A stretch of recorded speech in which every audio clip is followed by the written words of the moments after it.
মাছের ডিমের বড়া করব আজকে। এখন বর্ষাকাল, বেশ মাছগুলো কিনলে না মাছের পেটে ডিম থাকে।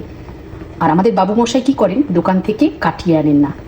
ডিম আছে বলে বেচারা বাড়িতে এনে কতক্ষণ ধরে কেটেছে। এতে আছে আরও ডিমগুলো আছে, আমি অল্প করে বের করেছি।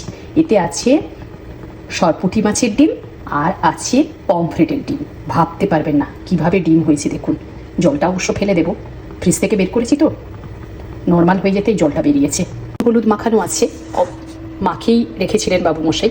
এই এখন দিলাম লঙ্কা কুচি, একটু দিলাম রসুন কুচি, একটু আদা, পেঁয়াজের ওপরেই করেছিলাম আদাটা, আর একটু পেঁয়াজ দিলাম। এইবারে এটাকে ভালো করে মাখতে হবে। সামান্য দেব আলমন্ড পাউডার, বুঝলেন, আমি বেসন দেবো না, আলমন্ড পাউডার দেবো, দারুণ খেতে লাগে। দেখুন, ন্যাচারাল আলমন্ড ফ্লাওয়ার আমি একটু এতে দিয়ে দেবো। একটু দেবো আমার সিক্রেট মশলা, আমি নিজে বাড়িতে বানিয়ে রাখি, এই মশলাটা একটু দিয়ে দেব।